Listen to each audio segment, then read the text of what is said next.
everybody. Welcome back to 5 Easy Questions, where we break down the stock market for new investors. Today, I'm so excited. I get to talk to the chairman and CEO of Brixton Metals, Gary Thompson. Thank you so much for joining me today. Hey, thanks for having me.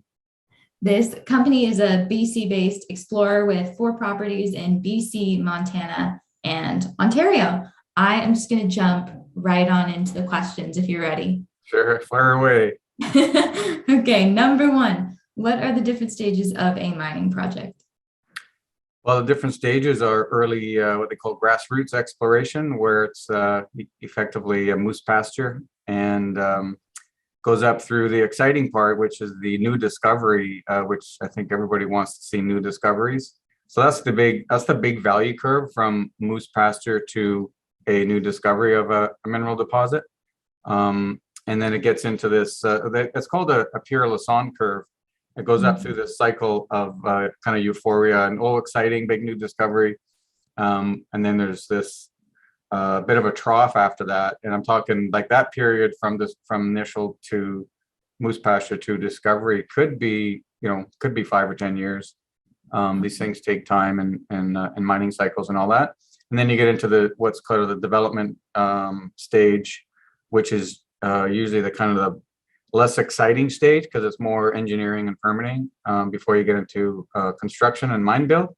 And then the excitement kind of ramps up again as you get closer to actually putting a mine into production, where you start to see the actual fruits of all your labor and getting into production and cash flow, and then off the mine goes. And then of course, however, depending on how long the mine is, some of these things can run seemingly forever, but it is a finite resource. So at some point, there's a mine closure plan, and then there's a lot of work on that to remediate the mine site to closest back to nature as possible. So what does it mean when you say a project like Hog Heaven, silver, gold, copper? Did I get that right? That's a mouthful. It's a polymetallic.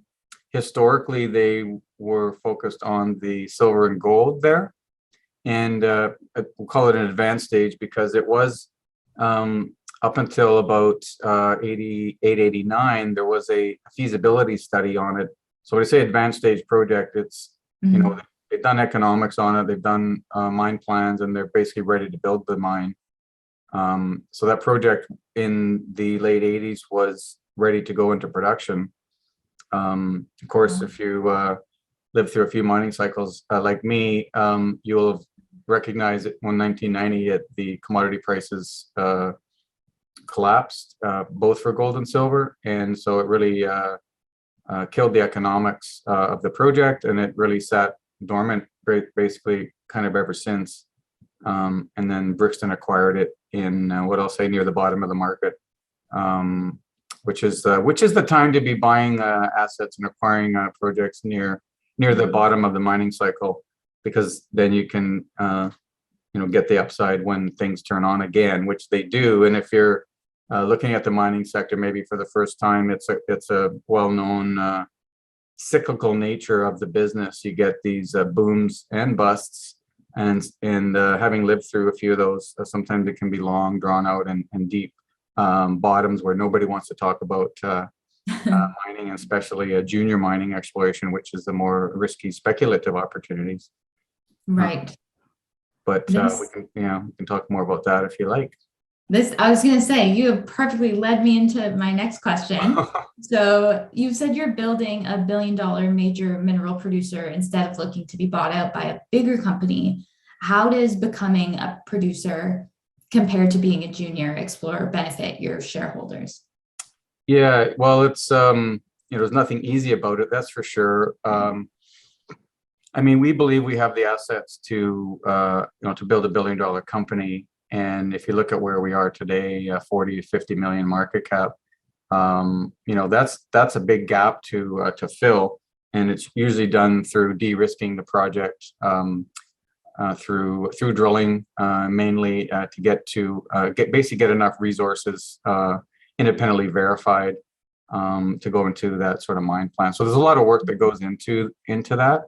We're a long ways away from making commercial operation, but you have to start somewhere, and so the goal is to basically get as much drilling as you can done as quickly as you can, and basically prove up those resources to a point where you can make economics, and then again you get into that whole permitting and engineering side of it that can take some time as well, but that then kind of leads you into it.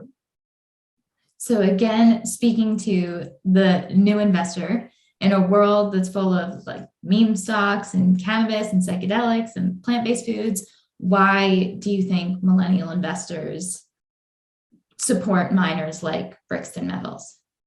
Well, I think it's a good discussion, because I think most people don't realize where things come from.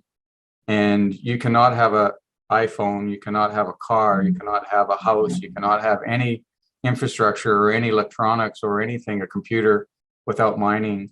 So mining really is the backbone of the economy, and it's the lifeblood of the supply chain. And if you've experienced any shortages of things that you thought you could just go out and buy lately as a result of COVID, shut down some supply chains, as well as the war that's going on in Ukraine right now. It's really, I think, put the spotlight on where things come from and why we're interdependent on a lot of these commodities. And really, if you look at it, it's the mining is really the backbone of the economy.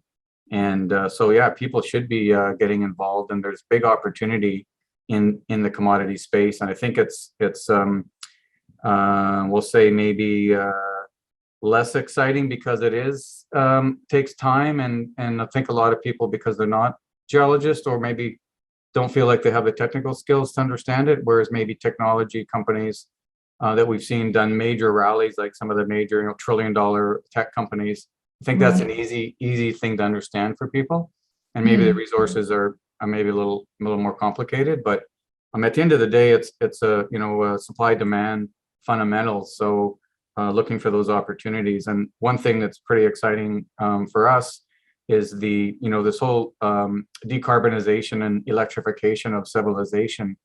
And if you hear some of the analysts talking about the deficits that we're going to have in all these metals, like pick one, there's almost not one that is not going to be in high demand. And I think the top of the list is like copper, which you cannot have electrification and decarbonization without copper. And we're excited about that because we have a large portfolio of copper prospects that that's where we think we're going to drive value for shareholders, is advancing on those targets. So what are the most important things to look at if I have never invested in a mining company and I'm researching a good miner to invest in? What are like the basics that you would tell me to check out? Well, I think, you kind of got to figure out, where you want to be in the space. And there's a value curve, right? It's that early stage. It's highly speculative, but it's high risky, but it's also high risk, but it's also has the biggest reward potential. So depending on your risk profile, how you want to play that, you can certainly go into the larger producing companies that are, well defined and developed, and but you're also the torque from getting into a major company versus a junior company are totally different. So it really depends on your investor timeline, I guess, and horizon and all that stuff.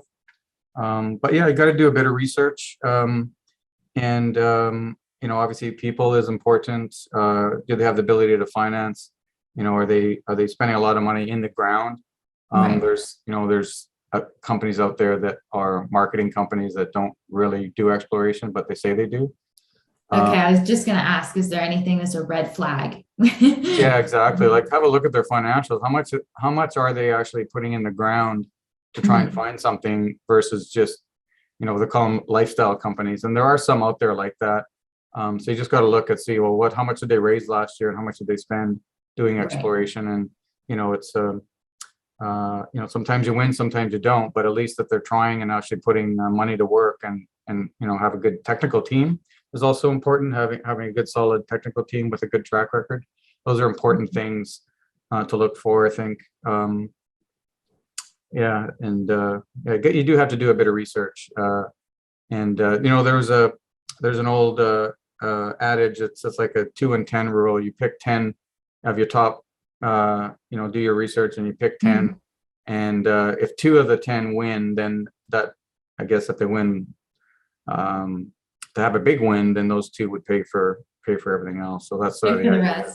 In at least in the junior space, because some of these things, if you look at some of the great success stories of recently in the mining space, I'll use Great Bear Resources as an example, because they went from 10 cents to a $30 takeout by Kinross this year, and that took them 4 years to make that. So that's a classic junior mining success story that I think everybody would like to be able to recreate and be a part of as investors, for sure. Yeah, it was a big win for shareholders. So that's the exciting part of the business, that you can do that. It's a